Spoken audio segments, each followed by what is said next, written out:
Salut à tous, bienvenue. Alors vous le savez tous, les élections municipales approchent. On s'est dit que c'était sympa de mettre en lumière des francophones qui ont décidé de s'unir sur la liste Allez-nous pour défendre les couleurs de leur ville. Il s'agit bien sûr de la ville de Ranana et les francophones présents sur le plateau. Ils sont 3. Je vous présente Michael Wolf, médecin pédiatre.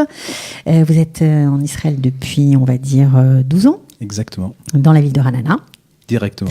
À côté de vous, c'est Youssef Salomon. Selama, ouais. Ah, Selama, pardon. Bonjour Youssef. Donc vous êtes enseignant. Vous êtes hispanophone en fait, puisque aussi. Vous venez de Madrid. Voilà. Et puis le petit dernier, voilà, c'est Jonathan Souyed. C'est ça, le français. Alors lui, c'est un vrai de Il en vrai. faut aussi. Il a grandi dans le 19e, c'est ça? J'ai grandi à Paris dans le 19e arrondissement. Voilà, et tu es en Israël depuis 4 ans. 6 ans. 6 ans, 4 ans à Ranana. 4 ans à Ranana, Ok, exactement. d'accord. On a beaucoup de stéréotypes sur l'Alia de France. Un de ces stéréotypes, c'est de dire qu'en général, à Ranana, ça se passe bien, c'est facile pour les nouveaux immigrants, ce sont des familles assez aisées qui arrivent dans cette ville. Il n'y a pas tellement de problème d'intégration. Apparemment, c'est faux. C'est faux. Alors, déjà, le premier précepte de dire ce sont des familles aisées qui arrivent à Ranana, c'est vrai que peut-être par rapport à d'autres villes, les gens ont un peu plus de moyens. Ça l'est de moins en moins.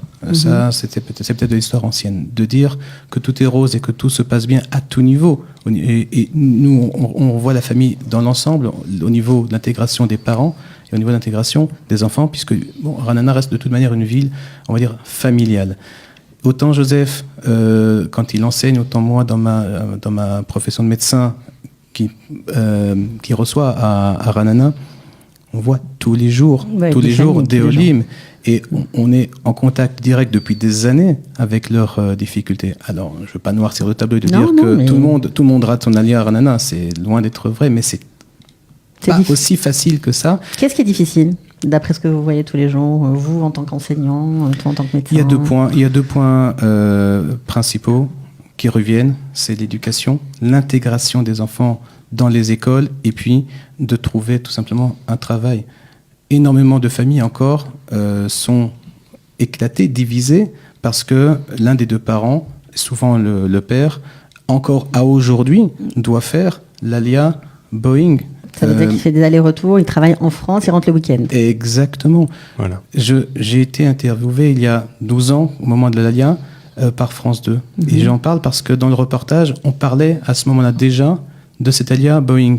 Et on avait le sentiment que c'est quelque chose qui allait disparaître avec le temps, parce que les gens vont arriver et s'intégrer de plus en plus facilement, parce qu'il va y avoir de plus en plus de facilité. C'est malheureusement encore faux. Et on se retrouve avec des mamans qui se retrouvent la semaine avec de nombreux enfants, eux-mêmes en difficulté avec l'hébreu. Elles sont incapables d'aider leurs enfants dans leurs devoirs et dans leur vie au quotidien. Et c'est compliqué. Et il y a souvent, il y a trop souvent, des clashs. Vous aussi, vous le constatez, Youssef? Les difficultés sont les mêmes. Ça veut dire que c'est l'éducation, le travail? L'éducation, le travail, voilà. Il y a les hispanophones à Ranana, ils travaillent beaucoup dans des travaux de nettoyage, de trucs comme ça, pour pouvoir continuer et démarrer. Oui. Alors, j'imagine que vous avez peut-être des solutions, vous avez peut-être des projets, je ne sais pas ce que vous aimeriez faire pour votre ville, si jamais vous êtes élu. Il faut commencer par restructurer le Marlakat à Klita. Parce que ce Marlaka existe, il y a des financements, il y a un travail qui se fait, et le constat, c'est que la réussite n'est pas optimale. Alors pourquoi ? En général, on voit que il y a un vrai travail envers les Olim à la Grilla de Ranana, mais il y a beaucoup d'espace pour s'améliorer. Pourquoi ? Parce que les gens qui sont là-bas pour s'occuper, beaucoup de fois, ils sont trop seuls. Parce que les gens qui sont un échelon plus élevé, oui, c'est des gens qui disent « Ok, voilà, on laisse tout dans vos mains et voilà. » Faites-le, mais il n'y a pas assez de monde, en fait, déjà. Voilà. À la mairie. C'est pour ça que le fait d'être dans le conseil municipal, c'est une façon de se préoccuper d'une façon plus intense et de dire, voilà, c'est pas quelque chose qu'on va laisser que les gens qui sont là-bas fassent, mais on va être derrière. On va se battre pour que les choses arrivent. Je vais même préciser, parce que c'est quelque chose qu'on nous demande souvent, et je profite d'en parler, un conseiller municipal n'est absolument pas payé. Oui, bien sûr, c'est Je bénévole. rejoins Technan, c'est purement Quand bénévole. je dis Donc de l'argent, c'est avec des budgets de la mairie pour faire des choses.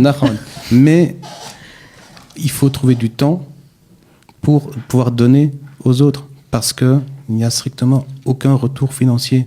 Et c'est vrai que le temps qu'on s'engage pour c'est aller du temps en nous, moins pour autre chose. c'est du temps en moins pour autre chose, parfois même pour la famille, et donc c'est un peu difficile, mais on fait des choix et on va aller jusqu'au bout.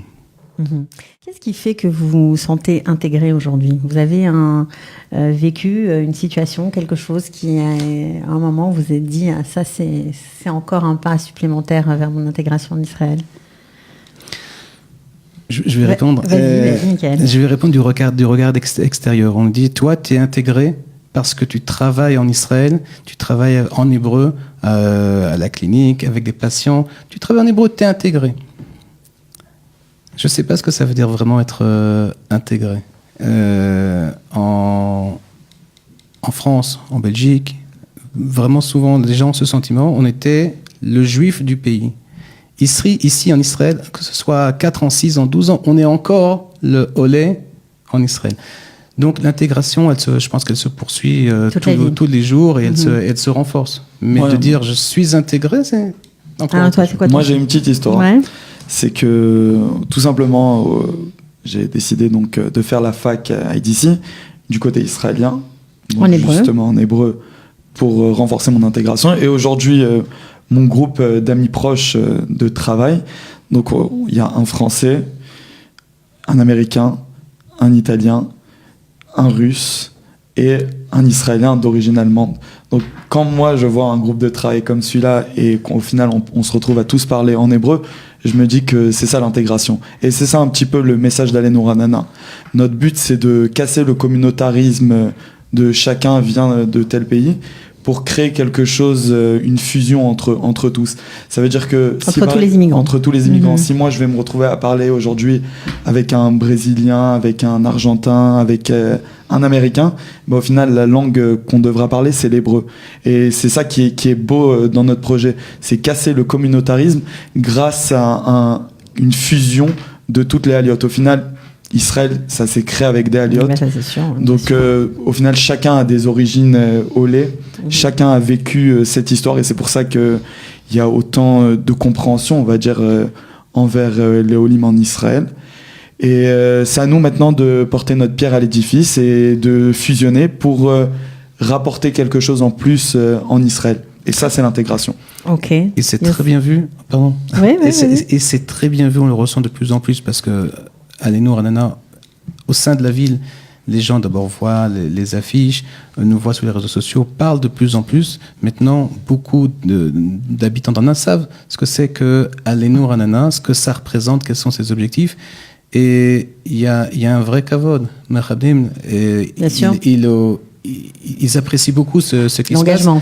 Parce que à la base, tout au début, quand on était qu'un petit noyau, on avait parfois des retours en disant non, vous êtes sectaire, vous vous mettez de côté, vous avez une étiquette de Olim. Et ils comprennent au fur et à mesure qu'au contraire, c'est une véritable ouverture, c'est amener les Olim à s'intégrer dans la ville et apporter à la ville. Et c'est un véritable win-win pour la ville et pour le Olim.